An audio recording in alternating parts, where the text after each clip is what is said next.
Hello, and welcome to Speak Honest. I am your host and certified relationship coach, Jennifer Noble.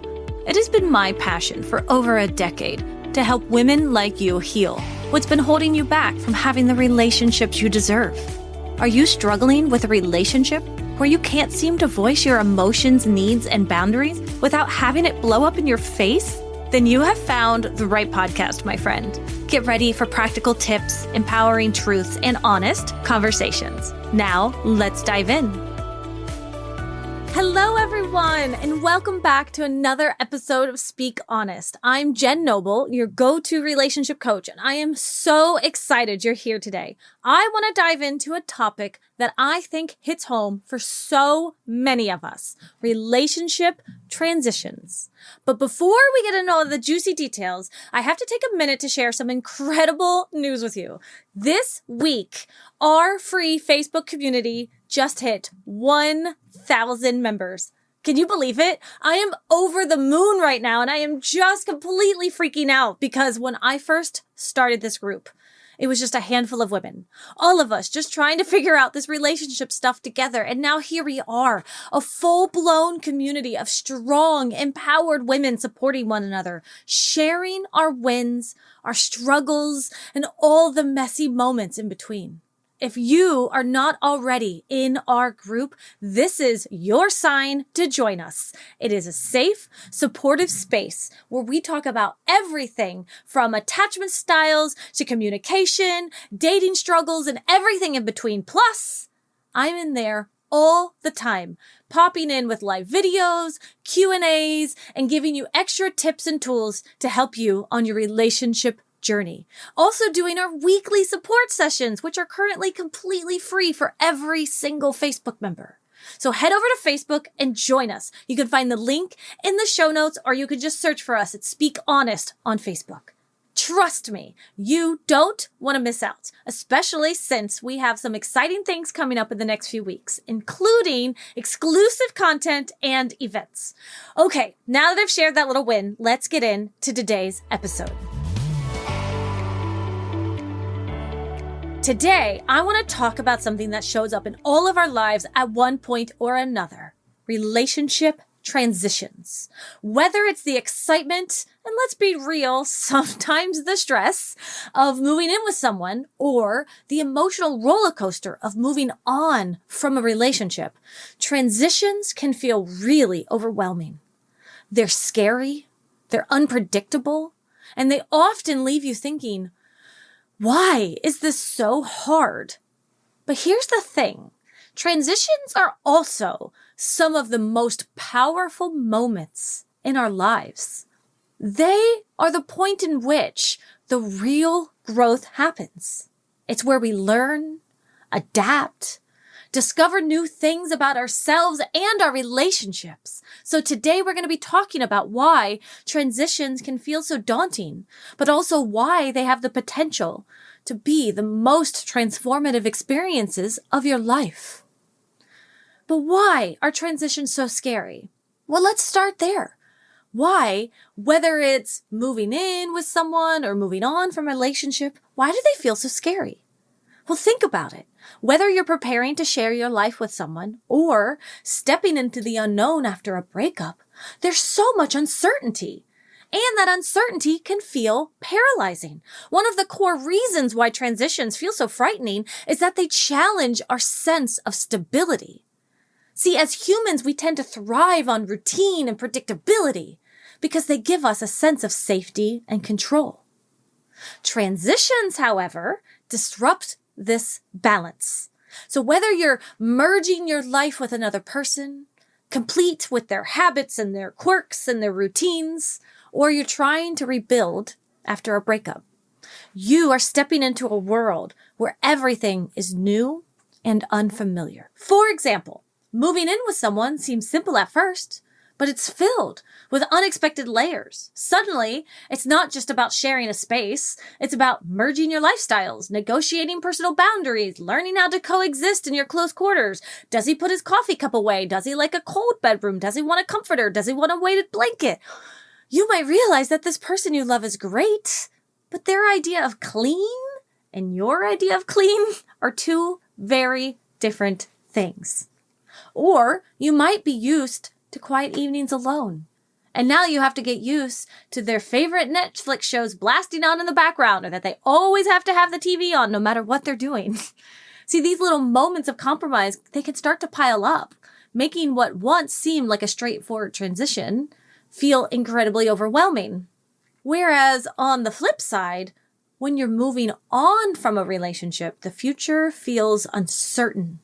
You've built a routine with someone, and suddenly that person is no longer there. It's a strange emptiness, one that leaves you wondering, what do I do now? Even the simple things like waking up without a good morning, or navigating weekends without couple plans, or having to put your own coffee together and you're not putting two together anymore. They can feel like a deep loss.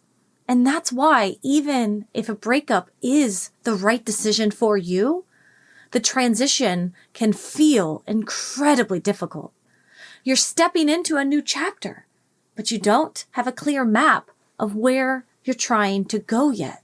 And let's be real, transitions are emotional. You might be excited about moving in with your partner, but also scared what it might mean to share your life on such an intimate level. Or you might be relieved to move on from a toxic relationship, but still feel waves of sadness or loneliness. It's important to remember that these emotions aren't linear. You won't always feel one way through this transition. And for many of us, transitions come with a sense of grieving of what was, even if we're moving towards something better. It's perfectly normal to experience conflicting emotions during a transition. You can love your partner and still feel anxious about living together. You can know a breakup was necessary, but still feel heartbroken over that loss. Our emotions often contradict themselves, so this can be incredibly confusing, but that's okay.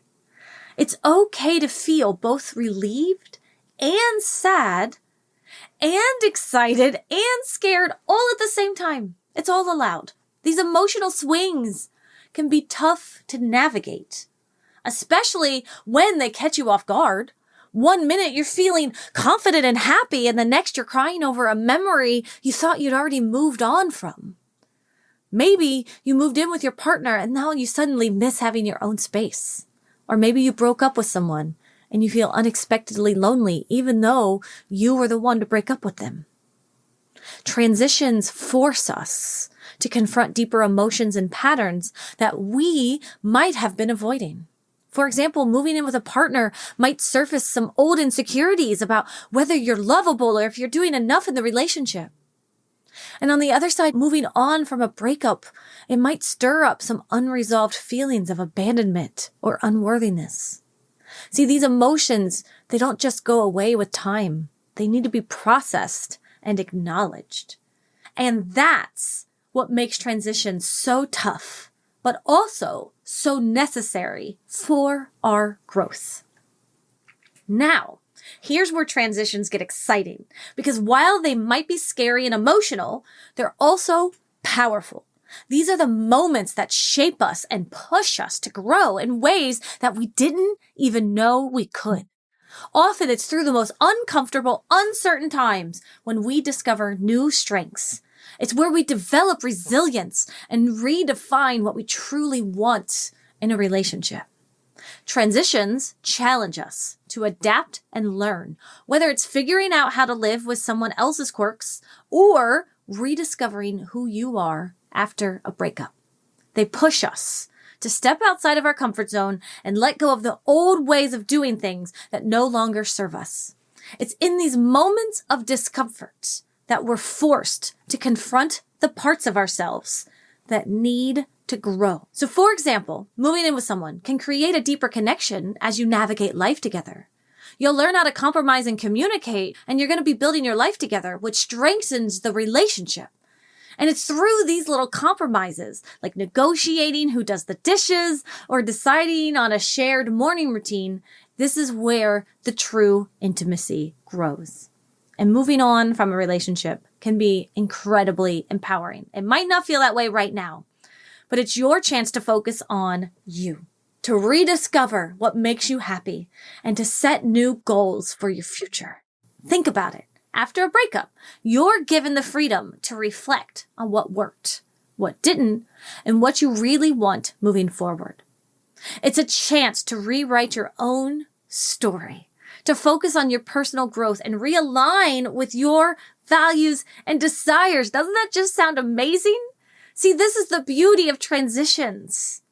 They hold within them the seeds of transformation. And when you step into the unknown, yes, trust me, I know it's scary, but it's also the space where growth happens. You learn more about yourself. You learn more about what you need, about what you value, and how you want to show up in the world. Now, I've worked with so many clients going through big transitions, and two stories really stood out to me when I was thinking about this topic. One of my clients had been married for 15 years, and after years of trying to make it work with her husband, they decided to end things, and she was devastated. Honestly, that's an understatement. Devastated doesn't even begin to cover it. The transition was brutal. She was dealing with depression and she just felt completely lost. And as her coach, I just felt lost myself because here I was trying to help her build her relationship back up and then he just leaves her. But as we worked together, she slowly started to see that this transition, as painful as it was also opening up space for her to rediscover herself. She started laughing more, pursuing hobbies she'd put on hold, and rebuilding her sense of independence. It took time, of course, but she found herself again through the process of moving on. It was beautiful watching her smile lift in her face over the course of our sessions together, and the growth that came from that transition was incredible. And on the other side, I'm thinking of another client, and she hadn't dated in about 5 or 6 years. So she was scared to put herself out there again. And she came working with me because sometimes I help women set up their Bumble profiles or their Tinder profiles. And so she wanted to know, hey, Jen, how do I do this? But I'm afraid of making the same mistakes. But working on her fears, she began to shift her mindset. And we started to shift these questions about what if I fall in love with another narcissist? What if I just meet another terrible person? What if I just reinforce my wounds all over again? But what we started doing was shifting that. So she started asking herself, well, what if she found someone who truly made her happy? What if she found someone that she could share Friday night sushis with?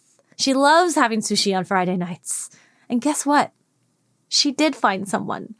She is now in a relationship that brings her joy and excitement. It's so fun getting to keep up with her and see how it's doing. I only worked with her for a short while, but it was amazing to see that this transition of stepping into the dating world again, although terrifying, brought her something beautiful. See, the key takeaway here is that transitions, no matter how scary they seem, are opportunities for growth. They push us into the unknown, but in that unknown space, we can find the most incredible transformations. The quote that I love to share is, what if I fall? Oh, but darling, what if you fly? Instead of fearing transitions, try to see them as stepping stones towards something better. Whether that's deeper connection with your partner or a new chapter in your life where we're focused on you. This is where the magic happens. When you step into that uncertainty, even when it feels uncomfortable, even when it feels terrifying, you open yourself up to growth, to joy, to fulfillment, and to new possibilities. It's not always easy, but the rewards of embracing transitions can literally be life-changing. Before we wrap up, I want to take a moment to reflect on your own transitions. Where are you in your own journey? What emotions are coming up for you right now? And most importantly, how can you start embracing this transition as opportunity for growth? And I'd love to hear your thoughts. So feel free to reach out to me on social media. And hey, if you're not already in our free Facebook group, what are you waiting for? It's such a supportive community and you're navigating a transition right now. So there's no better place to be. We've got exclusive content, live events, weekly support sessions, and it's a space where you can ask questions, get feedback, and connect with other women who are on a similar journey to yours. Plus, I'm always sharing extra tips and tools to help you through whatever transition you're facing. Head over to the Facebook group right now and join us. You can find the link in the show notes, or you can type in Speak Honest in the Facebook search bar. Thank you so much for being here today with me. I hope this episode gave you some clarity and encouragement around the transitions in your life. Until next time, remember, growth happens when we step into the unknown. You've got this. I'll talk to you next week. Take care. As we wrap up today's conversation, always remember that healing is a journey, not a destination. And it is an honor to be a part of your healing journey. If you want to dig deeper into the topics we covered today, be sure to head over to our show notes where you can find all of the valuable information mentioned in today's episode right there. And please remember to rate, review, and subscribe if you enjoyed today's podcast. Your feedback means the world to us and helps others discover our podcast. Until next time, remember to speak up and speak honest.